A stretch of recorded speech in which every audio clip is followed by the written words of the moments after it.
लाल button पे click करके channel को subscribe करें और साथ ही घंटी वाले बटन को दबा दें ताकि आप हमारा वीडियो सबसे पहले देख सकें।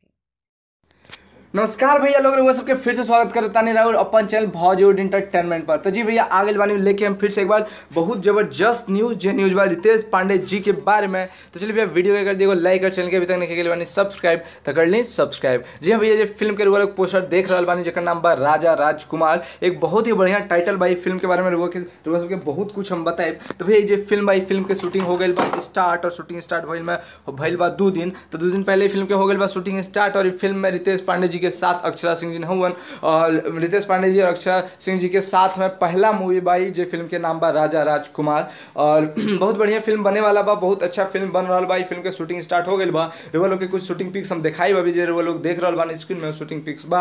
तो इस फिल्म में बहुत सारी एक्टर एक्ट्रेस मतलब 2 एक्टर हैं ये फिल्म में, 2 एक्ट्रेस भी हैं, एक अक्षरा सिंह जी और एक नया हीरोइन है और एक नया हीरो बा। और ये फिल्म बहुत अच्छा फिल्म बन रहा बा। ये फिल्म के जो डायरेक्टर होन उनका नाम बा एच.एस. पवन। जी भैया एच.एस. पवन इनका जो मतलब डायरेक्टर होन उनका नाम बा एच.एस. पवन। और मतलब निर्माता जी होन राजीव रंजन जी। बहुत बढ़िया फिल्म बना रहा बाड़न। इनका पहले भी बहुत सारा फिल्म आ चुकल बा, लेकिन ये राजा राजकुमार भाई खास मूवी बा। ये मूवी में रितेश पांडे जी और अक्षरा जी के साथ में लेके बना रहा बाड़न। तो भैया ये फिल्म के देखिए फर्स्ट लुक तो बहुत जबरदस्त बा। और आज की स्टूडियो में बस इतना ही बताए क्या कि फिल्म के ज़्यादा जानकारी भी केकरो भी नहीं मिलल बा। तो आज की स्टूडियो में बस इतना ही बताए। हम लोग सबसे फिर मिलब अपन दूसरा वीडियो लेके। तब तक खातिर बहुत बहुत धन्यवाद कि वो लोग अपन कीमती समय निकाल के वीडियो के देखनी। चलिए भैया बहुत बहुत धन्यवाद। और ऐसे ही हमारे वीडियो के देखते रहिए, हमारे चैनल के प्यार देते रहिए। हम लोग सबसे फिर मिलब अपन दूसरा वीडियो लेके।